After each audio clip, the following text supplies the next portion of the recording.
Hey, welcome back, Vol fans, to the Vols for Life podcast. Thanks for joining us today. Mhm. We're your host. This is Bob, and I'm Tim. And a lot to get into today, Bob. A lot, a lot. A lot going over on the heel of spring sports. Obviously, is on in full swing, Hmm. and a lot of Tennessee stuff. There's also a few things, kind of bigger picture going on. I would say Capitol Hill, but actually the NCAA and trying to go through the president to try to get a little bit control back over college athletics. Um, we'll dive into that and a few other things, Yep. but let's just start off with yesterday's disappointing loss in Thompson Bowling to Bama. Yeah. Before we get too far into that, Tim, remember to like, subscribe, comment, hit that notification bell. We love the comments. We love to hear the feedback from you guys. It's always entertaining, and we Yeah, love the it engagement. does. All right. Well, let's get into the actual basketball game, Tim.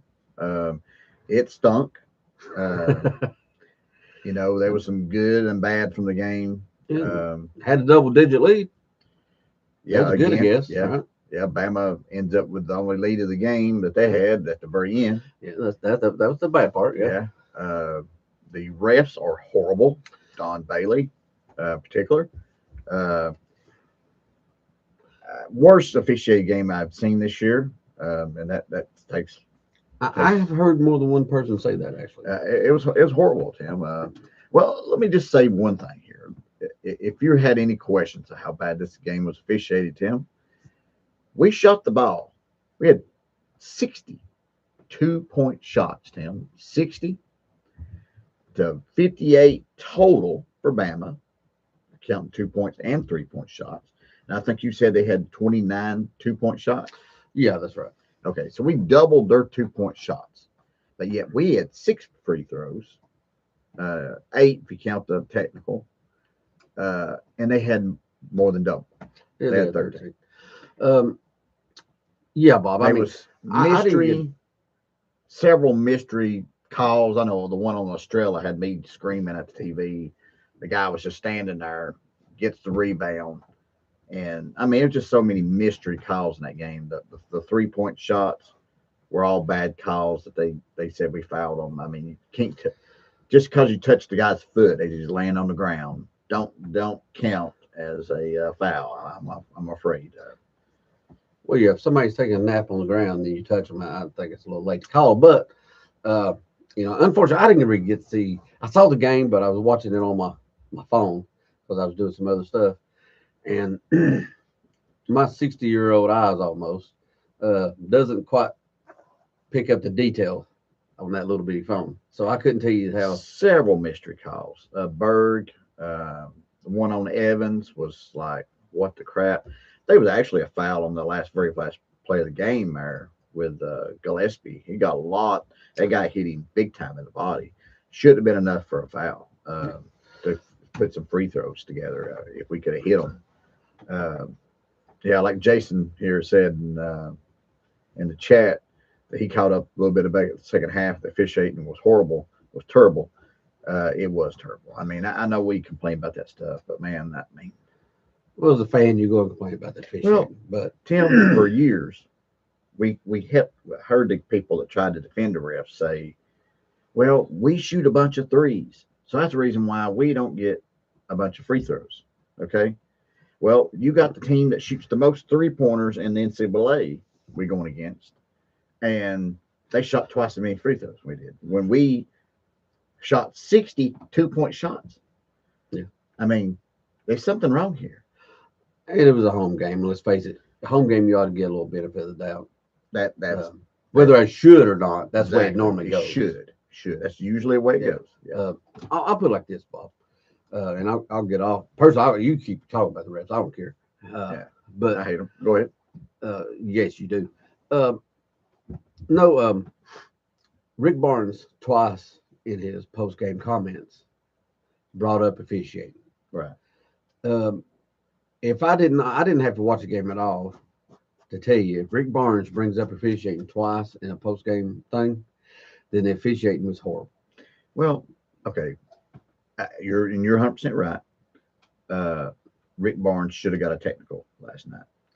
There's games when the And he coach, intentionally should have got it. yeah, Yeah. you need to get a technical. You need to bring, because usually once you get that technical, you get a couple calls after that. I mean, the refs were kind of like, well, we don't.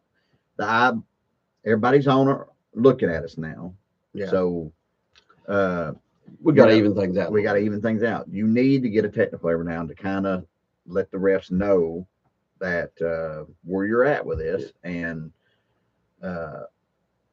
was it's like me and my son was talking last night. We was watching the game, and he had a good point. You got all week to jump the players. Get in the refs, but you know, if the refs making horrible calls, get in the ref. You got all week to talk to complain about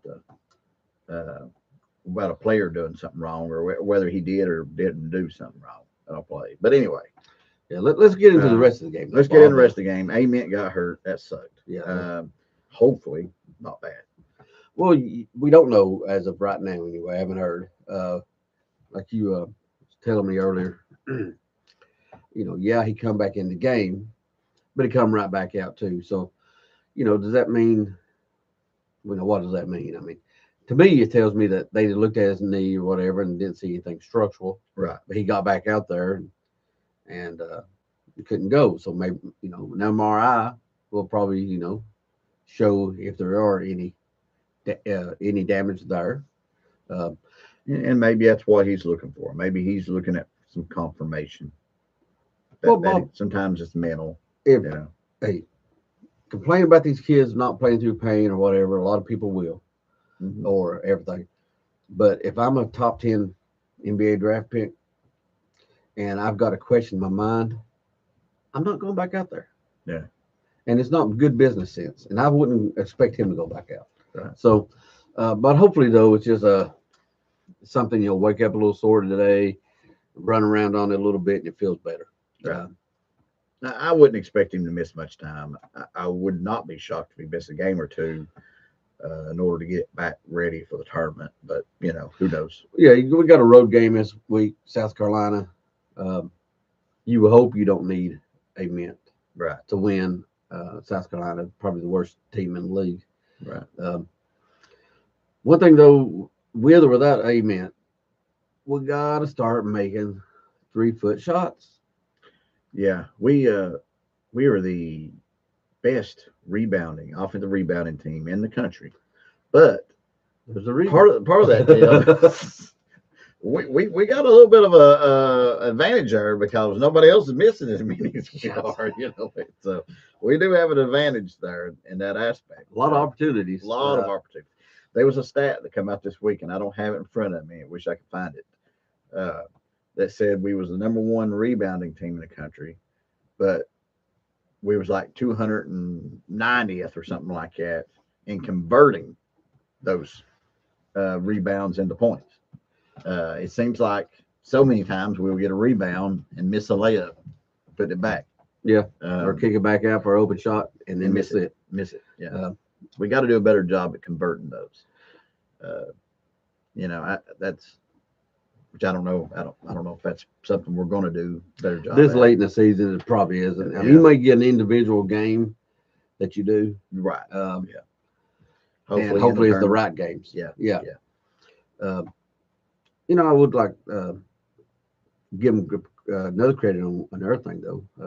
We did a good job not turning the ball over, protecting the ball this game. Right. Which is that many offensive rebounds and not turning the ball over. Blows your mind how you still wind up losing the game. Right. But that's about all I want to talk about. Yeah. Bama loss, Bob. It just sucks on so many levels to lose them guys. Definitely does. Hopefully we can get it turned around. I mean, we got 2 more games to play in the regular season and the SEC tournament. I mean, I still got hopes this team can go far, but it's got a high ceiling and a low floor. So. We're going to have get the right draw in the tournament to be able to go. Yes, draw is going to be big. On to the baseball team, Tim. Played number one UCLA. That was kind of an up and down game. Yeah, Um, a lot more down. yeah, they got a decent lead. We come storming back in the seventh, I think it was. We was down 5-4, and probably kept the starting pitcher in there, Tegan Coons, in just a little bit too long. Um, and UCLA knocked it on up to 12. Uh, that's a disappointing game. That's a game. If we could have won that game, that could have erased a lot of the early season woes and concerns about this team. Um, but we didn't. Luckily, we did was in the game in the seventh inning, though. You do feel good about that part of the game. But uh, we did go the next day, go beat Arizona State 5-3, and Arizona State is a good baseball team. Yeah, that's a quality team. Yeah, they're a. I would not be doubting that they are a top 25 team later on in the year. They're a good team. Yeah, I'd agree with that, Bob. And we got a shot today coming up here in about an hour or so. Yeah. With Virginia Tech. Right. Um, Hopeful to go ahead and just get us 2 out of 3 this weekend, and we'll take it. Yeah, yeah. Virginia Tech's probably not as good as Arizona State. We should win that game, and hopefully we do. Well, speaking of winning, uh, Coach Karen Weekly's softball team just keeps winning. Yeah, I think you've got to mention the softball team. I mean, they're killing it, Tim. They're number one team in the country. They beat App State 9-1, Penn State, as I call Penn State, 4-1, 3-1. North Carolina Central 8-0, and they play Appalachian State again today. And then to look forward, big weekend next weekend. They play a 3-game series with number 17 LSU. Tim, one thing I like about this team, we mentioned it in the previous podcast, is elite pitching. Man, they got 2 of what I would call elite pitchers, and a third that's not far behind. I mean, she's probably probably a top 15 pitcher in the country. I mean, she's that level. Yeah. Well, on a lot of previous teams of the weeklies, it's not uncommon for us to have, possibly the top pitcher in the country on the squad. It's just that we don't have a lot. Yeah. Pace her. And that's not the case. Yeah, and one thing I like about these 2 pitchers with Pickens, and I cannot think of the other girl's name. It's a little bit different. It's a weird name that I struggle to remember. Nua, or yeah, I saw it 15 minutes ago. I know. I was looking at some numbers, and I struggle with that girl's name. Anybody that knows me knows I struggle with every name. Yes, it'll come to me while we're talking about this stuff. Different styles of play, which I love. That different styles of play. Pickens is going to try to just fly one by you. The other girl, she's got one that sinks right there in the zone a lot. Ends up with a lot of balls on the ground. Where the other one's trying to strike you out more. It's a different style of pitching, and I love that contrast. I mean, this team can. I'd love to see them. I would not be shocked. Like I said the other day, I predict them to lose 1 ball game. They'll probably lose more than that, but honestly, that's possible. I would not be shocked if they don't keep that number 1 ranking throughout the entire season, though. Oh, that's very possible. That's very possible. On to the draft, Tim. Some players that did well this weekend. Chris Brazel, number 1. Yeah, going into the combine, a lot of people thought that, probably had a couple of first-round draft picks possibly in our cornerbacks, and Brazel was looked at I think around the 3rd is what I saw most of the people talk 3rd rounder. Yeah, but Mel Kiper Jr., who's kind of high on Brazel, right, had stated that if Chris Brazel could run a 4.47, he might put him into consideration for the 1st round, Bob. Yeah, that's true, and that was huge. If you're one of these people that follow the draft, now that you'll get to listen to Kiper gripe and complain for probably a round about why Chris Brazel has not been drafted yet. So hopefully we don't hear that. No, you don't want But if he's not drafted in the first round, I'm gonna go on the limb and say that you're gonna hear Copper. Maybe Copper. I'm struggling this morning with him complaining about Brazel not going because he's a big fan. Well, he is, and like I said a moment ago, he said he'd get into the conversation if he ran a 4.47, and he actually ran a 4.37. 4.37, and honestly, I mean, you think about it. There's not too many 6'5" guys. Period. Yeah, period. Much less runs a 4.37. So even if you wasn't a Brazel fan initially, running that 4.37 is going to get some people's attention. It is, and with Dante Thornton, similar athletic, maybe just a hair taller, hair faster, some faster, but didn't have the real skill set really. Brazel has done actually. Look, production 1,000 yards in the SEC. Yeah. How many 6'5", 4.37 guys that with over 1,000 receiving yards in this conference? That should grab your attention, and throwing into the fact that he can beat you deep, he can beat you short, he can beat you in the mid range. He's got more to his game than probably any of the other receivers that's come through here under the Heupel era. Yeah, 4.37 is going to make him some money because even if I wasn't considering him before, I would now. I mean, well, turn his tape on. Yes, he'll be our best wide receiver in NFL. I agree.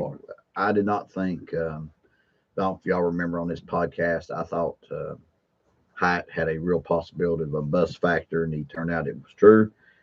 Because he was a one trick pony. He was. He caught long balls, wide open long balls. He was not 50-50 long balls. Brazel was catching long balls for the most part, but it was 50-50s, and he was coming down with them.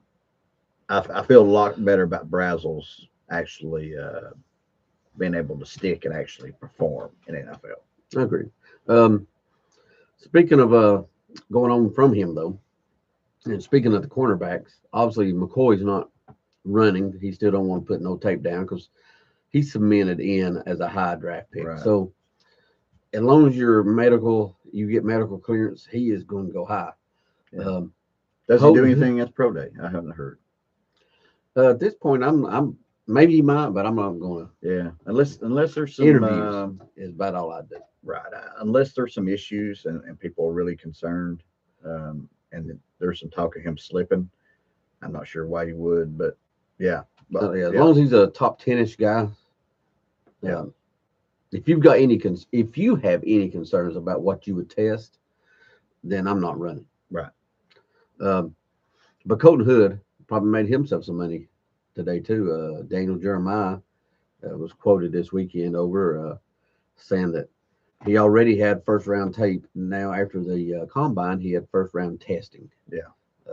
Ran a 4.44 and a 1.55 10-yard split, which is the more impressive of those numbers. And that's what you're really looking for. I mean, you want a guy with some good speed.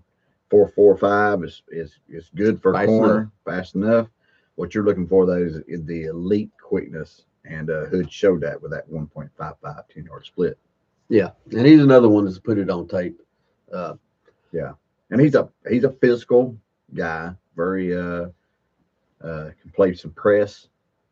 He can, and he'll be another one that. And there's some talk, Tim, out there that the Rams could draft both McCoy and Hood, which would be the first time that has happened in the draft that one team has drafted the same players in the same position in the first round.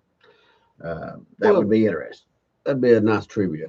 Yeah, and going to a good team, that would be nice too. I always like to see our players, if they can, go to a good team and possibility of winning Super Bowls and winning playoff games. Yeah, and that, like you said, Bob, that's nice to see. Also, though, let's see, Bob, I'm struggling here. Kitsman, I know what it was. Kitsman did not have He Yeah. struggled too. Um, Yeah. Right. Yeah. he there was a something said a day or two beforehand that he might not perform the testing Yeah. because Probably he had shouldn't some have. medical or had something other going on, and he shouldn't. He should have skipped it. Right. Run the slowest 40 time. You could tell he was disappointed by. His Uh, comments at the end of his 40. yeah, he Yeah. let some words slip out that Yeah. probably didn't help. Right. Yeah. But now, hopefully, he pro day he'd be 100% and look a lot better. Yeah. At that number, those numbers. I agree. Um, at the podium, I was nice to hear Joshua Joseph earlier this week. Talked a little bit about uh, the Tennessee in a good light. Yeah. Um, Always good to see that kind of stuff. yeah, he had he believes in the program moving forward. Mhm. So it was good to hear that on the big stage. And I was a little bit surprised that Bryson Eason weighed in at 323. Mhm. He always looked on the field to me, even though he's listed at 300, 305. He never looked that big to me. I would have guessed the weight was wrong, but in the other direction. I would have thought around 291, 292 would have been my guess. Not 323. Very quick for that size. Uh, ran I guess, a decent, probably 40 um, for that size, but he's more of a quick guy, in my opinion. Yeah, I mean, I don't think we want to hear his name early or anything like that. No, but he But might get drafted probably late. get drafted and hopefully stick around for a while. Hope so. He's Pick got a up some chance. good paycheck. He does have a chance. Yeah. Uh, Athletically, he's a pretty athletic 323. Former linebacker, and Yeah. That's something that Miami Hurricanes years ago, Oh, and yeah. even Tennessee years ago. To be honest about it, we did the same thing. Corners would go to safeties. Safeties would Safeties, go to linebackers. linebackers, yeah. Linebackers to defensive ends. Defensive Yeah. ends, defensive tackles. It was a good Defensive philosophy. tackles to offensive tackles. Yep, I yeah. mean, Johnny Major particularly loved to move some people Yep. around. Good philosophy. It does. I mean, you get speed. A lot of guys always retain some of that quickness Yeah. as they get bigger. So, um, with that said, Bob, um, if you've got anything else to add. No, not on that. Have you talked about the plowman stuff yet? Oh, Because I thought that was interesting. well, yes, it was. As you know, the NCAA has been trying to go through Congress to try to grab back some power um, from the athletes because it's kind of one sided, just as it was always one sided in their direction for decades. Now it has went the opposite direction, um, and uh, it don't look like they've got a lot of traction through Congress. So now they're going to try to go through President Trump. Uh, they've got about 30 people showing up. Donde Plowman is one of them, so it's nice Yeah. to have a seat at the table. It does. I don't know how far that'd get us for a couple of reasons. For one, I mean, I think the only player represented there, former player, was maybe Tim Tebow. I can't think off the top of my head if there was another one. I think that was it. But you know what? He's not. In this case, you needed someone from the NIL era, from the unlimited transfer portal era, there to represent the players. Right. And of course, they said, "Well, we don't want them represented." Right. They just want to get what they want, and which I think everybody realizes is the pendulum has swung. It was too far that way. Now it's too far that way. Right. Um, Well, Tim, and when it comes to the White House and Congress, people have wildly, different opinions of stuff on most topics when it comes to that stuff. Okay. mhm. This is one topic, though, I feel like most everybody can get on board with, and we can be, solid. I think everybody knows we have problems in the NCAA right now that needs to be fixed somehow, some way, if it's at all possible. Well, I think everybody agrees with that. What they don't agree with, though, is how to fix them. Right. They don't agree that. I don't know how to fix it either. But something needs to happen because I'm afraid our sport is getting destroyed. You know what I mean? I don't think It's not healthy right now. no, it's not sustainable at its current pace of operations. I feel like I think the sport could end up being one that loses a lot of. You don't want to be like NASCAR, which is kind of died in a lot of ways. Uh, it can happen. It can. I think it's a little bit more insulated than a lot of sports because people that attend these universities, um, some of them will get tired of it, but a lot of people will always have that emotional pull. Yeah, there'll So be fanatics like me out there. yes, um, but we'll see if anything comes of that. And even if executive order is put down, as we well know, that'll be challenged in court. Yeah, Um, and I don't even know how much real. There's a lot, I guess, attention even from the president at the time because there's a handful of other things going on at the time you every might now and know. then, yeah, every Uh, now and then. so we'll see on there right there. But just wanted to throw it out there. The Donde Plowman will be That is worth mentioning. there during that to represent Tennessee's views on everything. Yep. We have another video coming out really soon. We're talking a bit about football team, so watch for that coming up. Yeah, I have to apologize for that. We actually shot it a week ago, and I've not really done all the editing on it. So No, it's that's no my big deal. bad, No, guys. no big Sorry deal. about that. I will get it out here next day or two. Though. Yeah, no problem, Tim. We will see you again soon, guys. And remember to like, subscribe, comment. We'd love to hear your comments and what y'all think about some of the topics we talked about today. Until next time, guys, go Vols. Go Big Orange.